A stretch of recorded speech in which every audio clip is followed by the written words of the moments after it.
It's really important you question authority when it comes to your favorite hockey team. Hello, everyone, and welcome to this latest edition of the Theory of Hockey show. I am your host, Nick Zararis. Make sure you are getting involved in the Theory of Hockey community. The links to the various aspects, including the Discord server, the Substack, TikTok, all of that good stuff are down below. I've been doing digital hockey content for more than 10 years at this point, which is crazy to say. And as a New York Ranger fan, a long-tortured, long-suffering, looking for one singular Stanley Cup in my lifetime, in the very limited time I get to have on the planet Earth. Chief amongst the things I would like to achieve is winning a Stanley Cup. Now, until the Rangers hire me, and yes, that's tongue-in-cheek, I don't actually think the Rangers are going to hire me, I'm going to continue talking out there into the void and trying to enact better decision-making. And I think there is no better example of that than what we've seen over the last 2 or 3 weeks. And that's going to be the crux of today's show. And it's going to tie into what we talked about last week, the idea of stakeholder self-interest, general managers and coaches making decisions that are about their futures as opposed to the team. And we're going to start out talking about that self-interest. And preservation is important in life, and it's our evolutionary goal as a species, as an entity, as a living being that you are trying to endure as long as possible. And we'll look at it through the lens in the Rangers case of how they've deployed younger players over the last few weeks now that the season has effectively been over. Then we will pivot to talking very specifically about JT Miller's role in the positive and negative aspects of that.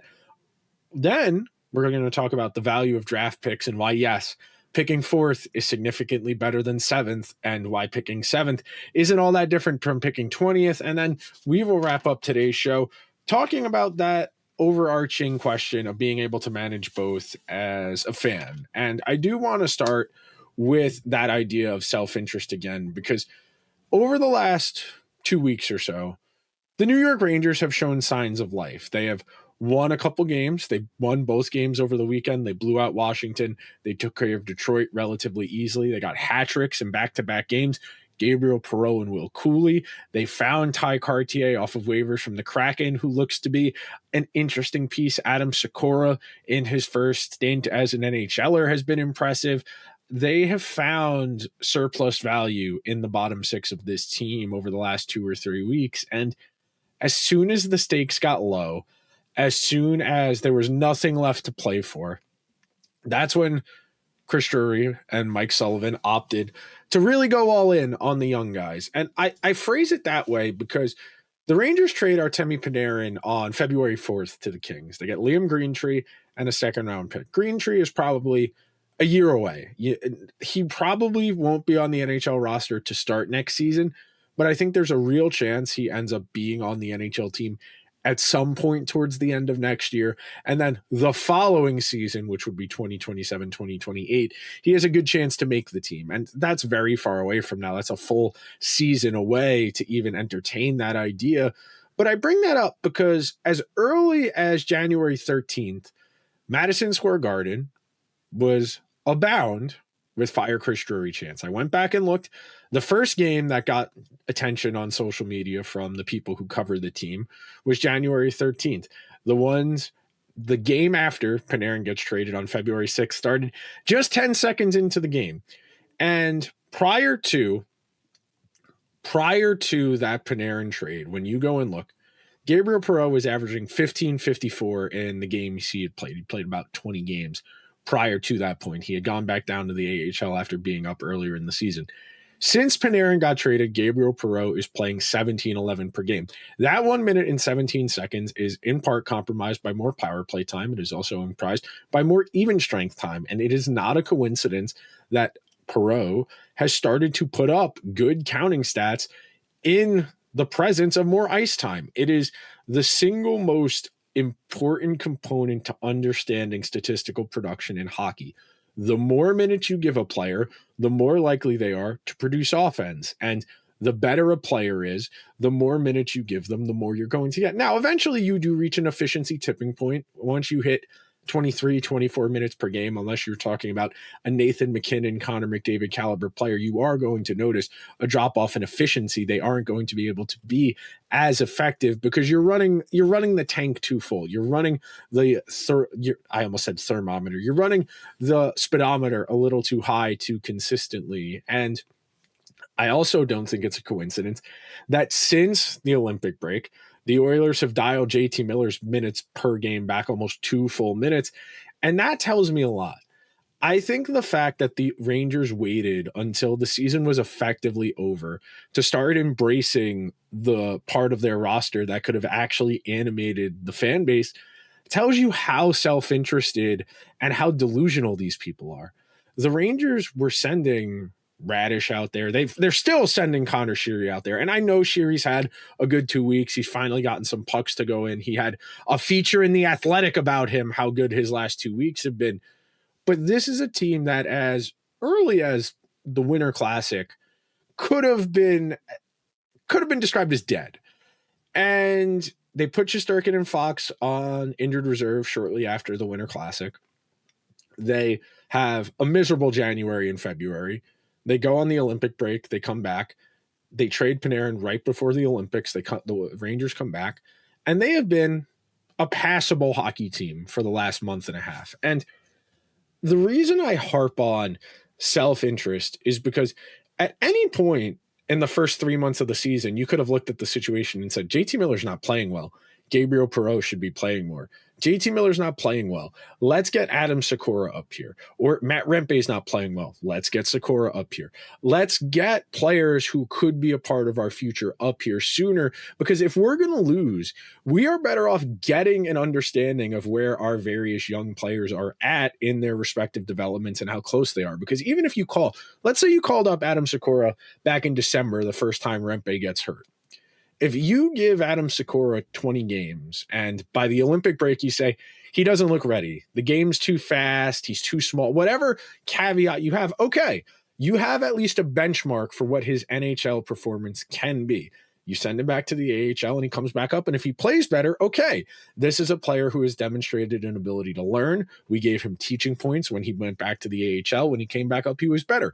Gabriel Perreault is a good example of this. This is someone who got a decent run of games early in the season. Mike Sullivan was pretty pointed in being disappointed in Perreault's performance, saying there were aspects of the game he wanted to see him play better. And Perreault has been significantly better since returning from Hartford. I would venture to say Perreault is probably their most exciting player post Olympics because he is skin in the game. Gabriel Perreault is somebody that can wake even my cold, dead heart into thinking that maybe the Rangers aren't that far away. And that's what's so frustrating about this season at large. When we're giving ice time to players like Radish, to players like Connor Sheary, to JT Miller, who is visibly compromised, actively hurting the team, but he's got to be in the lineup because he's such a good leader, that's where you lose me. I would rather see the Adam Sikoras, the Ty Cartiers, the Jaroslav Chmelar minutes. I want to see guys who give me a reason to care. All I get when I watch JT Miller play is the Rangers don't care about winning. And that's what's galling about this, because the Rangers will tell you all we care about is winning, but they're going to play JT Miller close to a full season of games where he's going to be less than 100% the entire year. He suffers that injury in the preseason. He plays one preseason game. He misses 2 weeks. He goes to the Olympics. He comes back. He misses a week. And he continues to play. As stubborn as it is, he looks a little bit better over the last 2 weeks because he's playing fewer minutes. I do think there is an efficiency conversation to be had there. I think this is largely the same conversation we've had over the years in regards to Zibanejad and Trocheck. The idea that even if they aren't as good as you would like them to be, in an ideal world, the Rangers should be running JT Miller and Vincent Trocheck as their 1-2 centers, but they're not good enough for that right now. JT Miller is at best a third-line center. He's playing second-line center because they simply don't have the depth to play someone above him, and they care a little bit too much about optics for that. But JT Miller is probably the third best center on this team if you were to kick Zibanejad inside. And I don't think it's a coincidence. You have seen the Rangers play a little bit better over the last 2 weeks in Miller playing a smaller role with simpler line mates, guys who are pucks in deep, game control, and really minimize the workload. And Speaking of Perreault, who I've really liked his game, you go and look for Khmelav, 22 years old. He's played all of 20 games this year and 18 games, 6 points, 902 minutes per game, 9 minutes, 2 seconds per game. This is somebody who actually looks like a decent player. They have outscored opponents, the Rangers, 7-6 when Khmelav is on the ice. They've 51% of the scoring chances, 52% of the shots on goal, 57% of the expected goals, and then 60% of the high danger chances. And this is 9 minutes a game. Again, this is why we use perspective. All of those underlying numbers are really good. Those underlying numbers lead you to believe there might be room for more. And this is why the development process and giving guys opportunities is important. Because Khmelav has done really well in the minutes he's played so far, you could make an argument that if they bump him up to 12 or 13 minutes per game as a third liner and he continues to play well, maybe you have a third line winger as opposed to a fourth line winger. And that is not a huge overarching solution to a big problem. The Rangers have several, maybe a half dozen fundamental roster flaws that are going to inhibit them from becoming Stanley Cup contenders. But if Noah Laba, Khmelav, and Sikora or Cartier end up comprising half of a bottom six on a good team 2 or 3 years from now, that's great. And the sooner you get those answers, the better, because your decision-making process changes. And that's largely what has frustrated me about the way the Rangers have approached the last 2 seasons. It's not just that they are losing games. It's not just that they're missing the playoffs. It is that they have been so bad and they haven't shown it is that they have been so bad and they have shown no interest in trying to solve problems in-house. And I don't think the silver bullets are in-house. You know, Matthew Robertson has been a reasonable replacement level NHL defenseman this year. Fortescue's played 4 games. This team needs a lot, but if you had given Khmelav from the start of the year, if we could have entertained this as opposed to the Rempe and Edstrom shenanigans, and look, I understand why they like Rempe. I understand why there is a very vocal contingent of the fan base that likes Matt Rempe. I understand why the late Larry Brooks likes what Matt Rempe brings to the table. But you had Khmelav in the AHL, who is a better player. You had Adam Sikora in the AHL, who is a better player. Cartier is different. Cartier, they got off of waivers at the end of February. Khmelav gets his first game March 5th. Cartier gets his first game March 1st. In a handful of games, Cartier's got 11 points, 3 goals, 8 assists, 14.06 per game, which is not insignificant.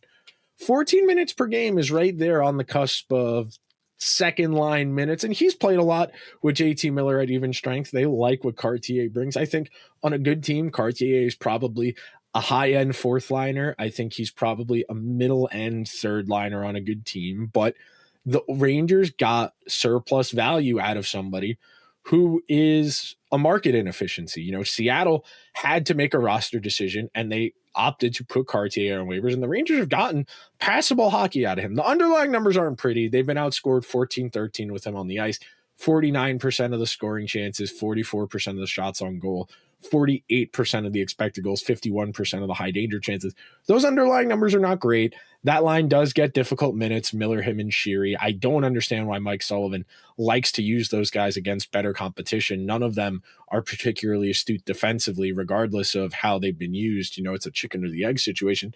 And then Adam Sikora is really the last one. You know, he gets called up March 25th. He's been on the NHL roster for about 2.5, 3 weeks now. He's got 4 points. He's playing about 13 minutes per game.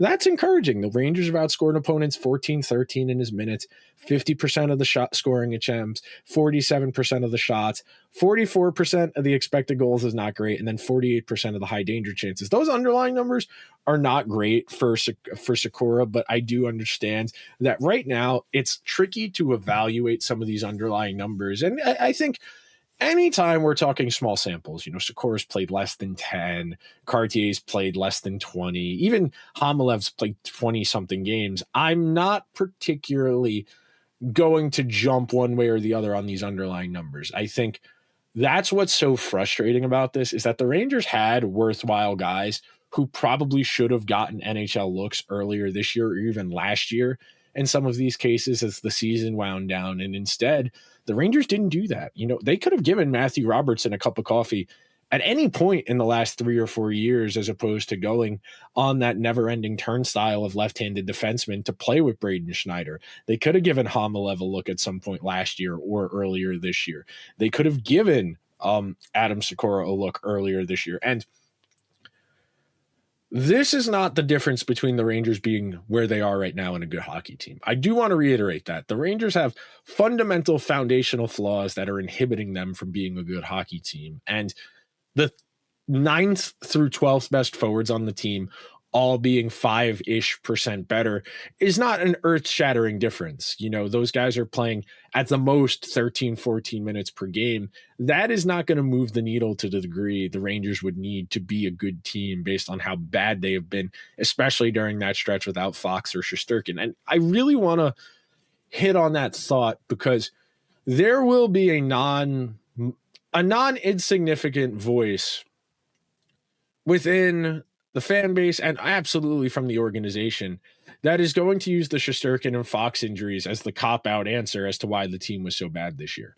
There is going to come a press conference where Chris Drury, God willing, will show his face. He will sit down in front of a camera at some point, and he will come out and say, we did not have the season we wanted to, but the play we got from our young guys down the stretch at the end of the year is encouraging. It helps us build a foundation for next year. We are encouraged with the direction of the team. We do not think we need a full rebuild. And that's really the quandary you have here, because the general manager has already come out and said, it's a retool, it's not a rebuild. You don't have franchise-altering talent on the way. You have interesting depth pieces. Maybe Gabriel Perreault is a fringe star, 60, 70 points, but he's played 30 good NHL games so far. So let's relax before we anoint him the replacement to some of these long-term issues. And the lack of imagination here, the inability to look beyond the moment, is why I really dislike the way the Rangers have been run the last 2 years. Chris Drury has been so stop the fire, stop the fire, stop the fire, stop the fire for 2 straight seasons that the roster has had a massive drain in talent. There is no comparison. You look at where the Rangers were at going into opening night last year versus where they are right now, and talent-wise, it's not close. And look, someday the bottom 6 the Rangers have assembled right now might end up being pretty good, but in terms of accomplishments and what they've done, not even within shouting distance of where they were 2 or 3 years ago from a talent perspective. These interesting pieces needed to be utilized sooner. And the fact that, I'll say it. The fact that the people who cover the team are writing features about Hamalev, Cartier, Sikora, Shesterkin's boxing coach, Connor Sheary, that tells you how deep this problem is. Because the Rangers are in last place of the entire Eastern Conference, and the features are positive. There are no articles about the general manager doing a bad job. There are no articles about all of these young guys are playing really well. Where were they in December and January when it would have made a difference? That's what's frustrating about this moment right now. The Rangers did not need to be as disgracefully bad as they have been this year, but because of self-interest, because of locker room politics, because of front office politics, you are dealing with the repercussions of what Chris Drury, having sole discretion over this organization, does. This is a team built on trying to win 3-2, 2-1 every game. This is a team built on trying to grind it out, forecheck and cycle. You look at the players who have stayed in the lineup, you look at the players who haven't gotten opportunities over the years. They spent the entirety of last summer screaming, Scott Morrow, Scott Morrow, Scott Morrow. We got Scott Morrow, because they were so excited they could get rid of Andre Miller, who didn't want to be here anymore. And Morrow can't get in the lineup. Braden Schneider and Will Borgen and Urho Vakanainen are all more important than the supposed centerpiece of the Andre Miller return. And look, was I obsessed with the idea of bringing Miller back? No. but I understand how aging curves work. Miller at 27 was always going to produce more value than what Gavrikov was going to over the duration of his contract. Hell, if you just took Borgen's $4.5 million, you take that, you take Rempe's raise, you take Parsonen's raise, you take Vakanainen's raise, you're pretty close to Keandre Miller's cap hit. You knew you were going to trade Panarin this year. And the thing that's frustrating on that end is Keandre Miller's only 27. The Rangers need younger pieces, and instead they went out and signed a 30-year-old defensive defenseman. And look, Gavrikov's good. I have no call. Gavrikov is a legitimately good NHL defenseman. He is elite defensively, and he has shown an offensive touch that hasn't been at earlier stages of his career. I do think his usage as a Ranger, in particular, the little hot streak he went on earlier in the year that propelled him to getting power play one time for such a long stretch while Adam Fox was injured, helps buoy some of those counting stats. But you look at the short-sightedness of the decision-making here, and it's hard not to lose your mind because there are opportunities to be getting better, and instead it's entirely about the offseason. You have opportunities to get better, and instead of comparing yourself against the good teams, you're comparing yourself against yourself. And I was having an argument with somebody on Twitter during the day on Monday, which I know I'm better than arguing on Twitter. I got to be more patient and understand that most of the people who are arguing on there don't have good faith arguments to begin with. But I had somebody more or less arguing with me. So you think the Rangers don't have 6 NHL defensemen? That's not what I said. I said the Rangers probably need 4 new defensemen behind Fox and Gavrikov. Matthew Robertson is fine. He's a 5 or a 6. Will Borgen, I am pretty down on. The organization has him under contract for several more years. He's probably a 3rd pair guy. Braden Schneider, I don't think is good. I just flat out, I don't think Braden Schneider is good. I don't think he can be anything more than a 6th defenseman, and he's not particularly good at that. Vakanainen, no interest, not good. I don't understand why he's on this team. I don't understand why he got a multi-year contract. That means we need more guys. It's that simple. The Rangers need more guys. It's not just, oh, you don't like these guys. It's not that I don't like them. It's that they are not good enough. The Rangers are in dead last of the Eastern Conference, and I'm getting, isn't it great Connor Sheary's finally scoring goals stories in April? Isn't it great Ty Cartier's put up 11 points in 20-something games? The team is a joke. There are people out there who root for the Red Wings, who root for the Capitals, who spent the entire weekend unbelievably furious with their teams that they could not beat this iteration of the Rangers, who are not very good. And I keep harping on that idea because the Rangers thought they were going to be good this year. That's what's particularly frustrating about the short-sightedness. It's not just they didn't want to give young guys an opportunity. They didn't want to let Scott Morrow just play 80 games and take it on the chin. If he stunk, but at least he could learn, he could get benchmarks, and he could start to make some progress in his NHL career because he's so young. He needs that experience if he's going to ever turn into anything. I point the blame at the general manager looking at last year's team and simply attributing the team's issues to effort. And look, effort is a measurable stat. I go back a lot to not Howard Cosell. I forget Howard Cosell, Greg Cosell, who works for NFL Films. He does a lot of football content. He was doing the Dan Patrick Show probably like 13 or 14 years ago at this point. It was the year EJ Manuel was going to be in the NFL draft. EJ Manuel went to the Bills. He was not a very good NFL quarterback, but he was talking about in the pre-draft process how intangibles often override the value of production, override the value of traits and talent. And work rate is measurable. You can go on the NHL Edge website and see how far did they skate, how fast did they skate to get there. And effort is tricky in hockey because your responsibilities vary greatly from system to system and player to player. What might look like a guy not trying is a guy playing where he's supposed to be. And I can think of no better example of the Rangers' issues as a team on the macro level than JT Miller and what he represents. The Rangers last year were a bad hockey team. Last year, the day the Rangers acquired JT Miller, they were 24, 23, and 4. They had 52 points. They were 6 points back of the last playoff spot in the East. It was the end of January with the idea of trading Miller that if we have a good February, we're going to be right back in the mix. That's what Chris Drury did. He took a third-line center off the roster in Hedl, Mancini, who was in the AHL at that point, and a first-round pick. The Canucks flipped that first-round pick for another for Marcus Peterson, which hasn't worked out. The Canucks are the worst team in the NHL, but at least they got rid of JT Miller's contract in the process. And that's what's so frustrating.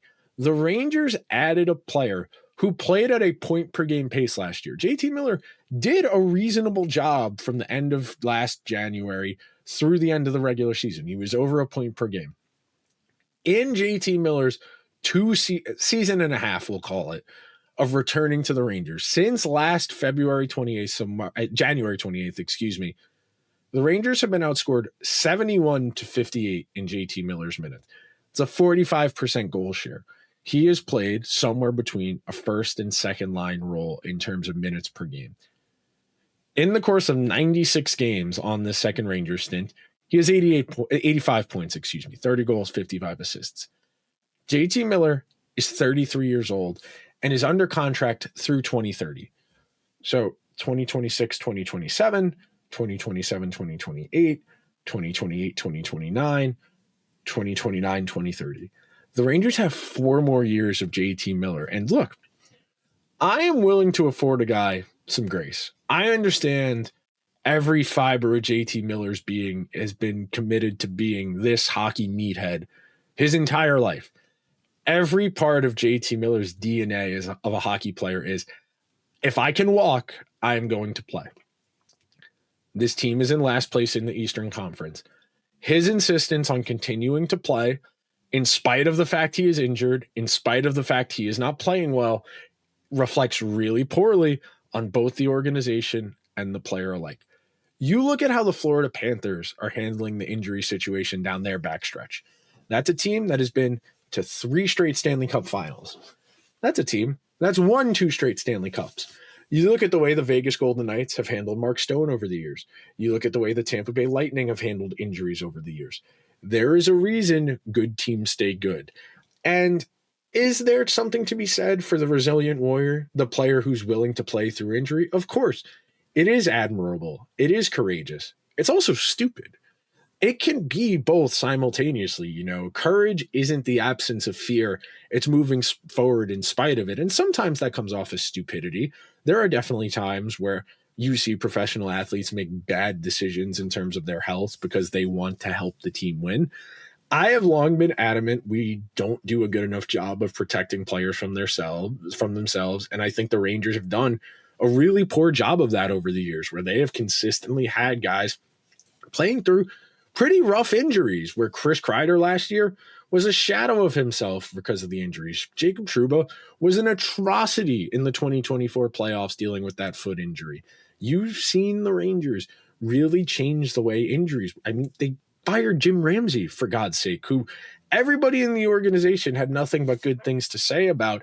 And we can't, even now, even 3 years after the fact, we still don't have a good answer as to why Jim Ramsey is no longer the Rangers' head athletic trainer. It is mystifying that this team, in the position they are in right now, is still having someone attempt to gut out an injury. And JT Miller was brought in to save the team. Make no mistake about it. They brought in a 32-year-old last season under the premise that he was going to be such a good leader, that he was going to make everybody else play better around him. You look at the players they jettisoned. Chris Drury, the guy who brought in Barclay Goodrow, the guy who made Jacob Trouba captain, both those guys, as soon as there was heat on Chris Drury, and look, the thing that's frustrating about this, he made the right decisions in getting rid of Goodrow and Trouba. He cleared almost $12 million in cap space amongst those two players and then spent it on nonsense. He cleared almost $12 million, and he spent it on JT Miller, on Will Borgen, on raises for Rempe, Parsonen, and Vakanainen. That is lighting money on fire. That is the Joker in the Dark Knight flicking the cigar on the pile of money. He has spent $12+ million on 5 years of JT Miller, including the season that's being played right now, and 4 more into the future. Rempe, who looks like he's on the outs, somebody it looks like the organization has no interest in going forward. Parsonen, who cannot get in the lineup.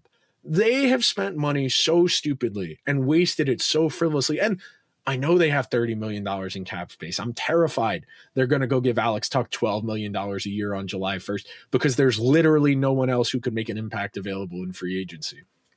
You brought JT Miller in here because you called everybody else out. Chris Drury is not subtle about when he doesn't like people.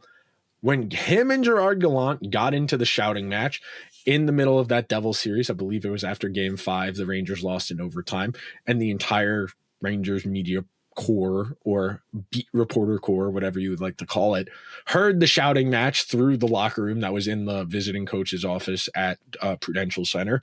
You knew Gallant wasn't long for this world. You look at the way Peter Laviolette got thrown under the bus last year. The Rangers won the President's Trophy 2 years ago and were 2 wins away from the Stanley Cup final. And all they wanted to talk about was we're so close, we're so close, we're so close. And they brought the band back, and they were an atrocity last year. And at no point did Peter Laviolette do anything to help his own case, but Chris Drury was more than happy to throw Pete under the bus last year when most other GMs would have gotten fired. I make no bones about it. Pretty much any other GM in the situation Drury was in last year, they get fired. Instead, he trades for JT Miller.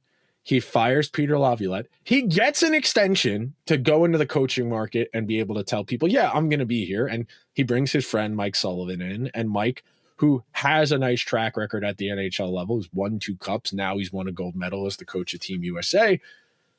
I don't know if Mike Sullivan's a good coach. We'll have more to say about that the further into the future we go. But based on this first season, I am moderately underwhelmed by his lack of creativity, and until the last week or so, his unwillingness to give guys an opportunity to seize a moment. And the reason I harp on the idea that effort is not the issue here, the Rangers have made excuses about this my entire life. I go back to 2014 to 2015 to 22 to 23 to 24. When the Rangers lose in the playoffs, it's not the other team is better than us. It's we aren't tough enough. It's we aren't gritty enough. We don't have the right types of players. No, you don't have good enough players. If you did a snake draft of the Rangers and the Lightning in 2022, who's the first pick? Kucherov. Who's the second pick? Hedman, Adam Fox, Vasilevsky, Shesterkin. Okay. Any of those guys is valid for picks 2, 3, 4. Well, Stamkos is going before any Ranger forward, and that's not even a great version of Stamkos. I can assure you that Braden Point is going before pretty much any Ranger forward. Maybe Panarin goes ahead of him, but you get what I'm saying. Florida, you're taking Barkov before you're taking any Ranger forward. You probably take Panarin second. You're going to take Reinhart third. And really quickly, you start to get an understanding that there are levels to this game. You think about that in The Wire, that there are levels to this game. And if you come at the best, you come at the Panthers, you come at the Lightning, you cannot miss. The Rangers had opportunities.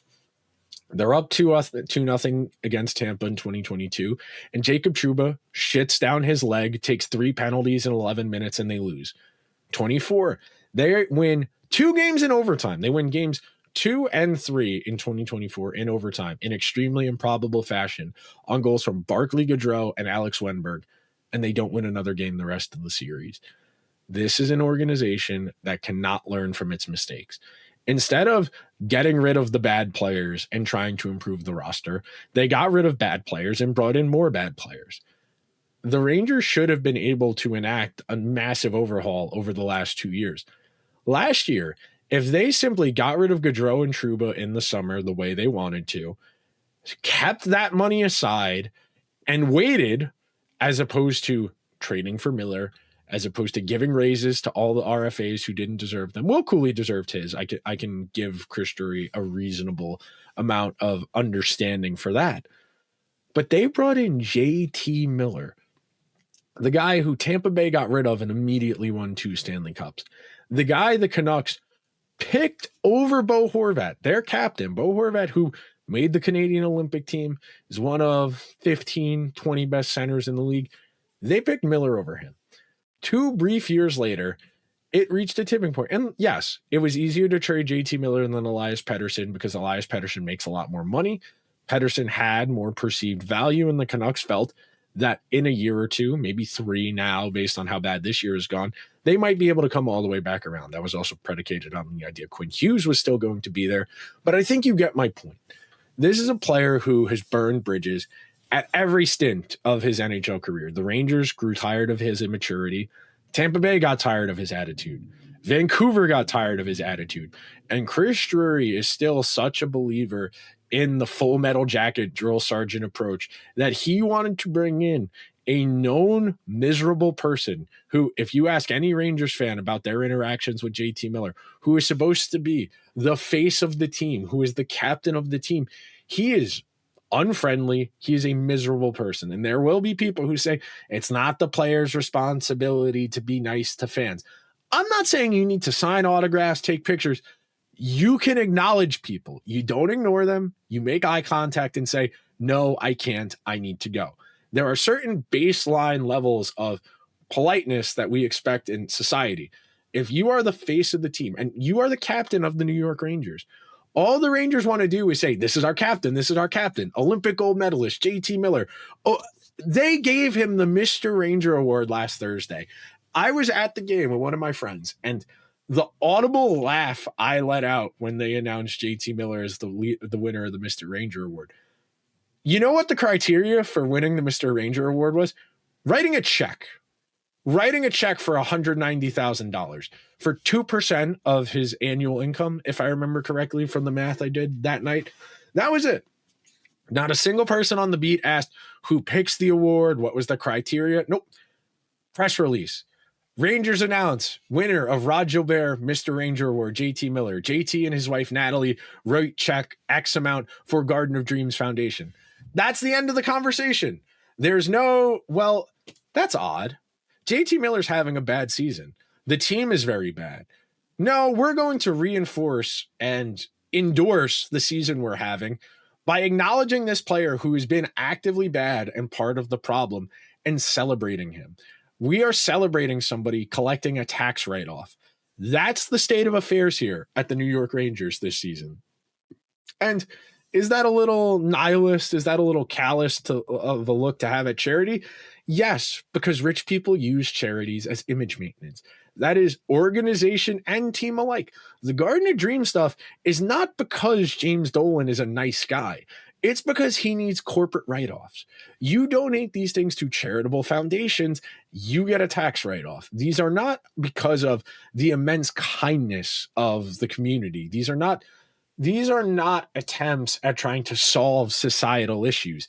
These are tax write-offs for millionaires and billionaires to give the appearance of caring. I do not buy this. And I go a lot back to this, and this might be a bit of an outdated reference if you're younger than me, even significant, even if you're my age, you might not know the George Carlin bits, but he had a bit during the first Gulf War, the early 90s, where he said something along the lines of, and I'm obviously paraphrasing here, I don't believe in symbols because those are for the simple-minded. I don't get choked up about American flags. I don't get choked up about families reuniting with veterans because those are ploys to make you feel better about bad things. And yes, on some level, I am comparing watching the Rangers to going to war, but I am not moved by obvious image maintenance. I am not impressed by the organization doing awards that aren't based on anything other than charitable write-offs. You mean if I wrote a check for $200,000, I could be Mr. Ranger? And that's the thing here. We are trying to build a culture. That is all you have heard from the Rangers this year. James Dolan, who does not go on the record, who does not do interviews. One of the first interviews he's done, I think it was 4 years when he went on WFAN back in January, and he said, Chris Drury is a winner. Him and Coach Sullivan are building a culture. Building a culture takes time. The Rangers are worse with JT Miller than they were without him.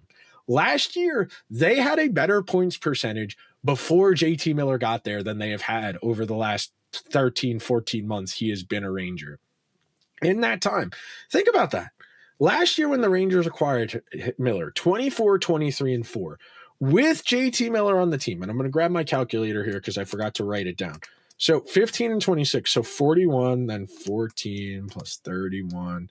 So 40. So the Rangers with JT Miller on this second JT Miller stint, which starts February of last year, they are 41, 45, and 10. If we go by cumulative wins and losses and overtime losses lumped in with losses, we are talking about a 41 and 55 record. That's pretty bad. 41 and 55 with JT Miller in the lineup over the last 2 years. And the reason I harp on things like awards and charity is because that is the organization actively trying to manufacture consent for this situation. The Rangers, you can look at the way the team has been covered the last 2 weeks. Look at who the feature stories are about. Look at what the narrative about the team is right now. You have Ranger fans talking about, well, if they get Alex Tuch, maybe we can make the... Your goal is not to make the playoffs. Your goal is to win the Stanley Cup. Doing next year what Ottawa could do right now, what Detroit might be able to do, Philadelphia maybe, miracle run, second wild card. All right, the Panthers are going to be back.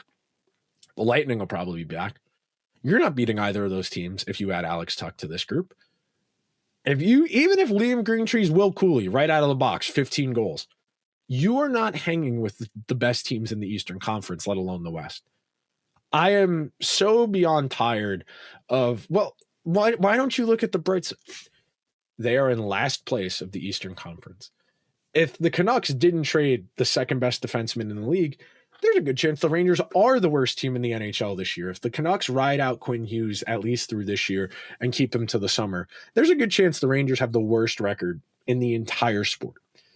And instead of honest critiques of this general manager, of this coach, of this organization, you're getting features on the goalie's boxing coach because he won a fight in a meaningless game against the Devils.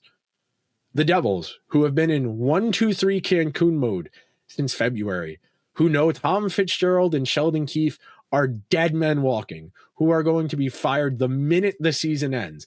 That's what we're celebrating. We're celebrating that a waiver claim has outplayed our captain over the last 2 weeks. That's what I'm supposed to be excited about, that Ty Cartier might be a fourth liner on a good team 2 years from now. And look, I understand that for the guys on the team, they're playing for their lives. They're playing for their careers. I don't begrudge the players trying to win these games. I don't even care that they're winning these games. I care that them winning these games is being extrapolated out into signs of progress. They are beating mediocre teams. They are beating bad teams. I'm supposed to be impressed they can beat Detroit, who gives up 5 goals a game. I really don't understand how people fall for this. And culture wins are only a thing for bad teams. If you're a good team, you don't have to talk about your culture because you have it. It's the same thing as the no BS shirts at the start of the season. If you need to tell people we're not tolerating BS, that implies you have been tolerating BS. And what do you know? The Rangers still tolerate BS, even though they have t-shirts now. Am I happy that Gabriel Perreault is playing well? Of course. It's important he builds confidence. He gets better. He learns what he can and can't do at this level so that when we come back next fall, he is poised to play an entire season of first line minutes and maybe can push for that 60, 70 point plateau, be the second Ranger forward since I think it's 2006 to hit the 70 point mark other than Chris Kreider. It would be absolutely ecstatic for him. If Liam Greentree can jump into the mix next fall, even though I think that's probably a little premature, if he can give them 10 goals, maybe Will Cooley bounces back in his 4th year and he's closer to 30 goals than he is 15 goals. You have things I could be excited about. But as long as this is the general manager, and as long as this general manager and coach are doing their weird bromance thing because they went to the same college 40 years ago, it's going to be really hard for me to feel like this team is making any semblance of progress. The other thing that's part of this problem, and look, I don't root for them to lose. I'm never going to do that. I don't think that's a good habit to get into. But at the same time, The value in pick difference between pick 1 and pick 3 is bigger than the gap between pick 5 and pick 10. The gap between pick 10 and pick 30 is infinitely smaller than it is between pick 1 and pick 5. You want one of those first 5 picks because they have such an excess value in trades.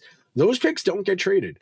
The last time somebody traded a first-round pick in the top 12, I believe, was the Red Wings when they acquired Alex DeBrincat from Ottawa a couple of years ago. You don't see that happen all that often, okay? It is extremely rare for teams to trade their high-end picks because of their value, because of the cost control associated with acquiring a player that young. I am done with this. I hate that I'm still talking about this, and I'm the only one who's talking about this. You have such an opportunity here to get kickstarted in the right direction, to find what you're looking for. And instead, we're talking about culture wins. You know who talks about culture wins?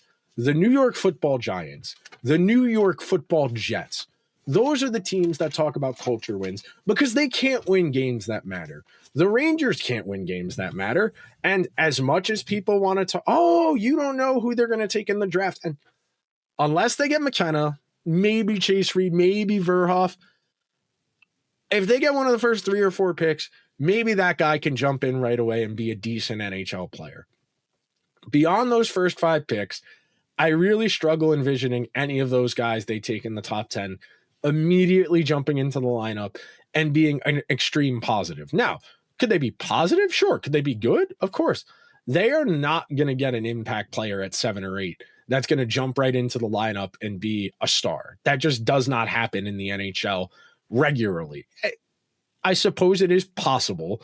It could snow on July 4th, technically speaking, but you look at the way the draft works, you look at the way the NHL's history works, you look at the way the Rangers draft history has gone, and it's hard for you to convince yourself that they're just going to draft a top 10 pick. They're going to have a forward in the top 10 who's going to jump right in, that's going to bump Ty Cartier down or bump Connor Sheary down, because I know for some godforsaken reason Connor Sheary will be back next year because he's Mike Sullivan's nephew-in-law.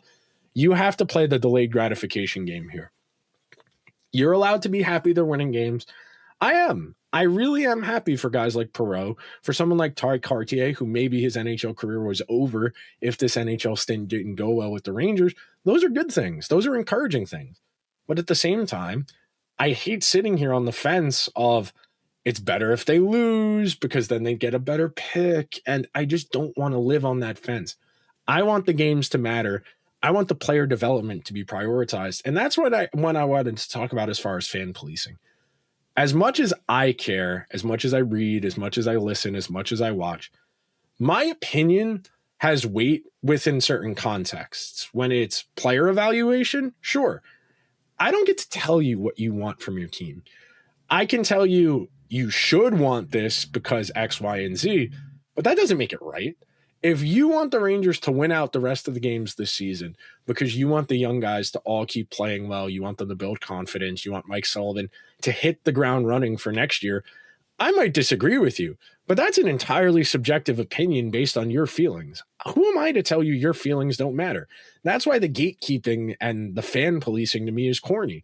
Do I get fed up and tired of people who don't have honest arguments? Yeah, of course. But at the same time, I understand why people are the way they are. I know that in a fan base of millions of people, you probably won't find any 2 people with the exact same opinions about anything. And putting my self-interest above others is something I try and work on. So part of being in a community, it's part of doing content. I want to perform a service and to make this show and the content I do valuable, that you take something away from it.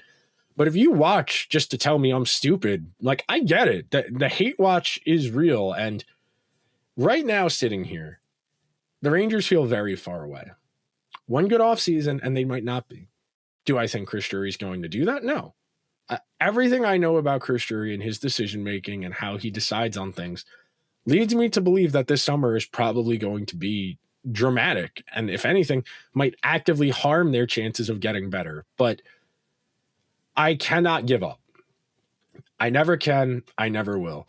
For all of the people, and believe me, I spend way too much time arguing online for somebody who tries to engage in rational reasoned debate. The amount of people I tell me that tell me root for another team if you don't like the ticket prices, root for another team if you don't like the beer or the hot dog prices, root for another team if you don't like the general manager. That's not the point. That is in of itself not the point. It's not that I dislike the Rangers. It's that the way the Rangers are operating is such a crass disrespect of the best fan base in New York. I can't speak for the NHL at large, but Ranger fans are the most lunatic, the most committed, the most diehard of the New York sports. Maybe the Jets, because they haven't been good in forever and they still get a loyal turnout, but that fan base has embraced a real dark, grim nihilism, and the Rangers have at least had some success between these lulls in their overarching history. You could maybe say the Knicks. I don't think Yankees or Mets. I think Met fans are too dark nihilist. I think Yankee fans are a little too pretentious to be the best fan base. But I really do think Ranger fans are, in the aggregate, the most committed, the most diehard of the New York fan bases. And they deserve better than this. Ranger fans deserve better than finishing in the bottom half of the league 2 consecutive years in the midst of a window where they have a top 5 goalie in the world and a top 5 defenseman in the world. I'm not saying they need to be Stanley Cup good right away, but the fact they have wasted 2 prime years of Adam Fox and Igor Shesterkin because of the general manager's bad decisions is as fireable offense as it gets. The way season ticket holders are treated, the way anybody buying anything at Madison Square Garden is treated. T-shirts are like $55. Hats are like $60. 2 beers is $40 at a Ranger game. If you want to say root for a team that's cheaper, you are missing the point. You deserve better than that. If the team is bad, things need to be cheaper. Spending more on something does not make you better than anybody else. It is one of the most misbegotten ideas in the sports space. If your tickets are better, your tickets are more expensive, your team is better. No, you're in a more expensive market who can justify charging that because there is a wider base of people to draw upon. And at the top end of that pool, rich people still spend on commercial experiences. Rich people still spend on experiential costs. You know, they still go to concerts. And that's why tickets for concerts and Broadway shows and games are priced the way they are now, because they know they can charge whatever they want. And no matter what, the rich people will still come. And the fans, the diehards, the people who care, will suck it up and inconvenience themselves financially because they care. They will prey upon your emotions. They will take advantage of how much you care. And you deserve better. You do. You might not think it. You might think, I'm okay with paying what I do. You deserve better from your favorite team. You care as much as you do. You spend as much money as you do. You deserve better. That'll do it for this edition of the Theory of Hockey show. I will talk to you guys soon. Until then, be sure to get down into the community. Join the Discord. Subscribe to the Substack for free. Get in the mix. Join the conversation as we grow alongside the NHL playoffs. I will talk to you guys real soon. Until then, if you're still rooting for your team to stay alive in the playoff race, I wish you the best of luck. And I would like Columbus to get in. That's the last thing I'll say. I hope the Blue Jackets make the playoffs.